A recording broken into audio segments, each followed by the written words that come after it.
Alright, here is my post HSK 3 information. Alright, so I just took the test. I just finished about half an hour ago.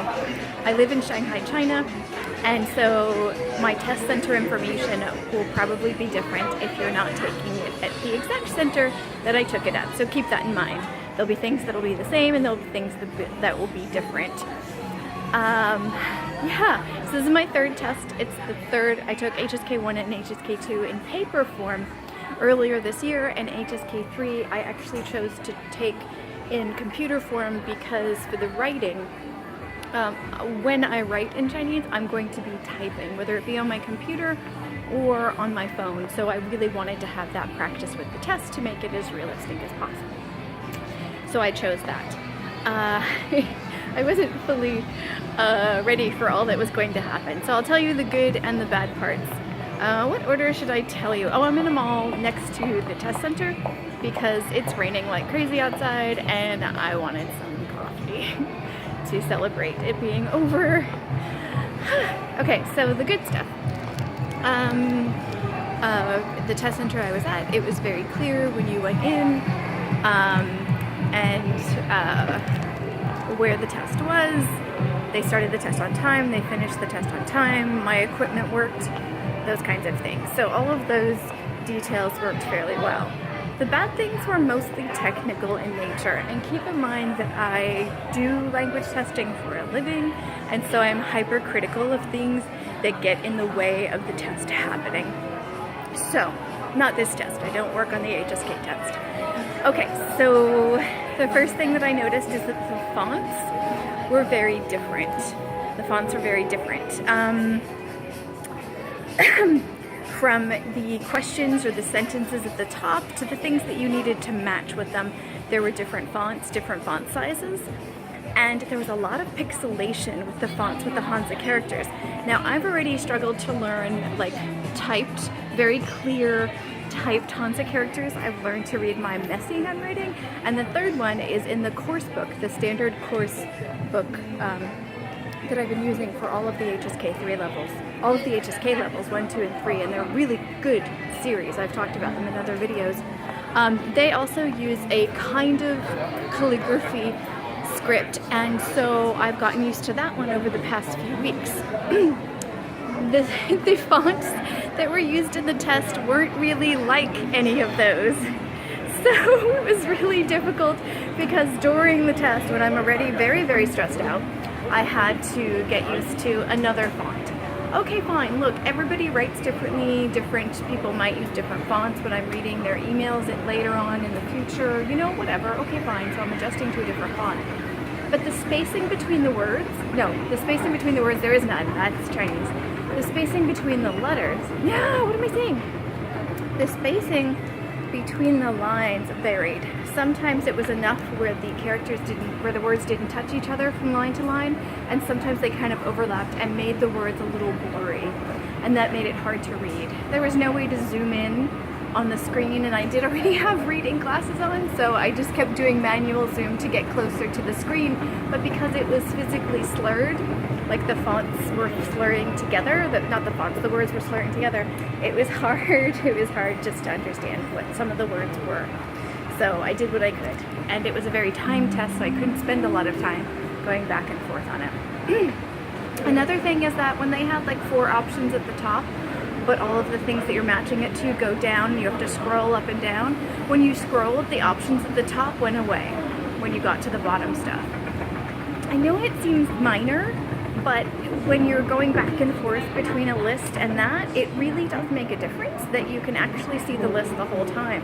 Now, if you know Excel very well, Microsoft Excel, you know that you can freeze a frame at the top and then you can scroll down at the bottom. You can do that with code as well. I've done that while making stuff for a website. So that is something that does exist. It's not like you can't do it. It just isn't done in this case. So that made it a little bit more challenging. The example one was in there, just like it is in the practice materials, but they actually made it available so that you could accidentally choose the example answer as part of your answers. And I thought that should have just been blocked out. I thought that was kind of weird. my final negative thing, and I do have more positive things to say about this, but I'm about to get an icicle later, so you're going to be blacked out for a second. Anyway, there we go. So my positive thing, my last negative thing, is during the listening, you can't jot down notes on anything. I tend to look at the transcript, which of course you can't do during the test, but when I practice, I look at the transcript.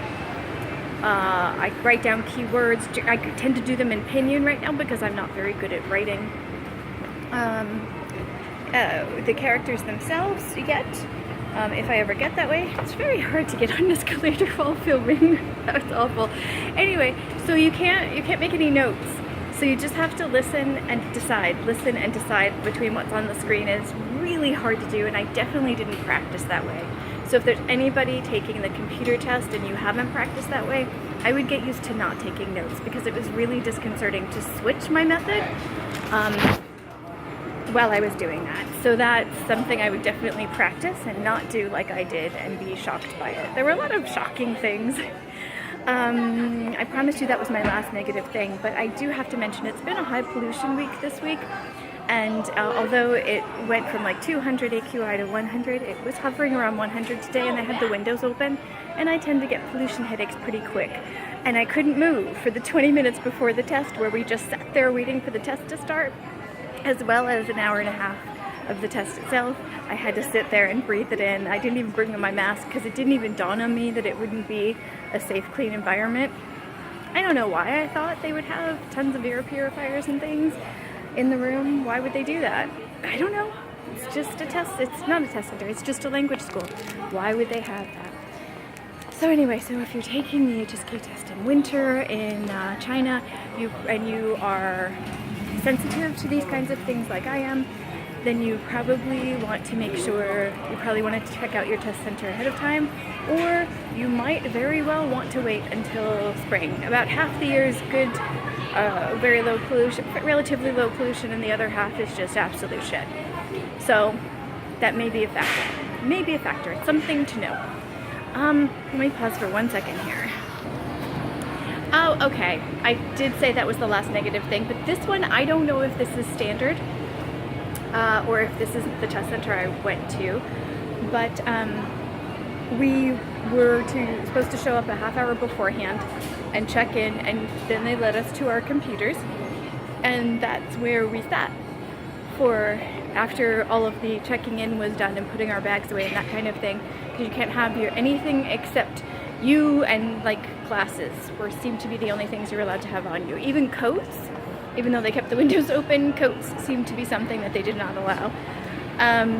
So we sat there awkwardly, all of us in the room. There were maybe 20 of us, sat there staring at the computer screens waiting for the test to start. And it doesn't count down on the screen, but you're just sitting there in these super hard chairs with all of this pollution air coming in, awkwardly waiting for the test to start. And we're not talking because we're technically in a test situation, so you can't really have conversations with the people around you. It's very, very strange. Really strange. If I were them, I would just say, once you're checked in, start the friggin' test. But on some level, I understand everybody has to start on time, and on the other hand, I don't think we should really be there a half hour ahead of time. Anyway, that's nitpicky. But generally, overall, I feel like the test was pretty on par with the test materials. I feel like the course books, yet again, did prepare me for it. I did feel the things that I was iffy on, I was still iffy on.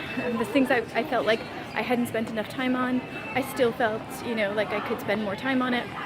And there were things that I knew that showed up, and I felt like I really knew them really well. So I feel like it was a good gauge of where I am in the level, and I do feel like I need to spend a lot of time going back, because there's a lot of really important, meaningful stuff in this level, and I don't want to just push on through to HSK4 or to any other content without getting it, because the more I use the standard course books to study, the more I realize that they actually are a really good way to learn this language.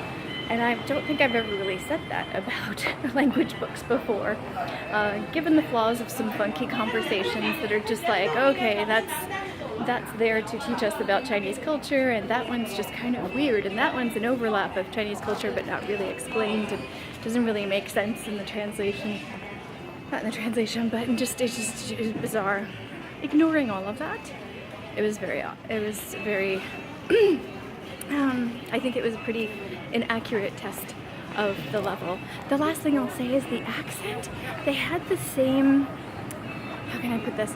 They had the same accent of the person, oh hold on.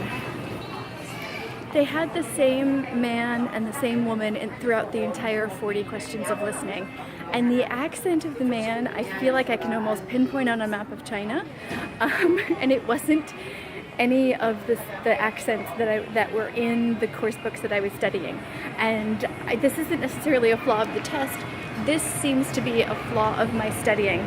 So I think it's actually really good that they, even though they don't, the people that make the test aren't the ones that put out the course books that I don't think they do. I don't think they're the ones who make the course books that I'm studying from. But it only makes sense that you would have different accents.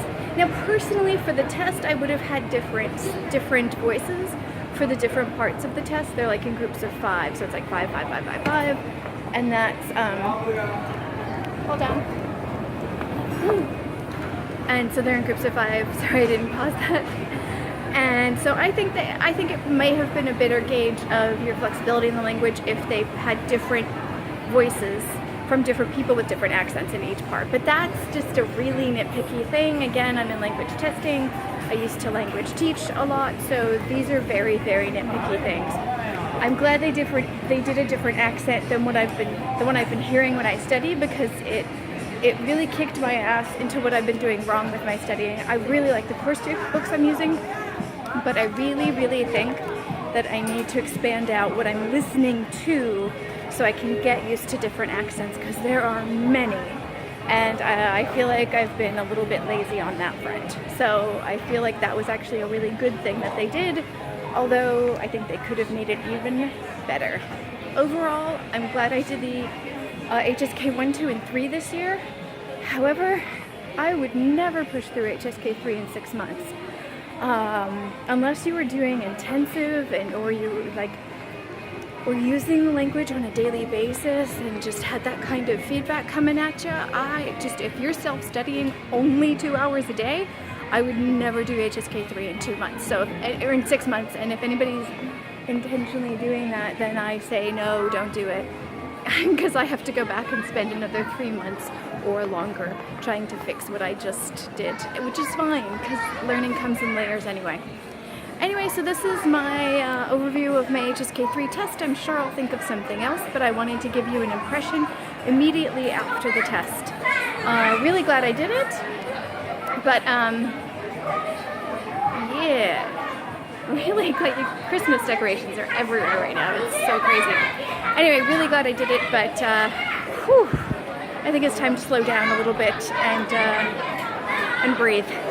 Talk to you again.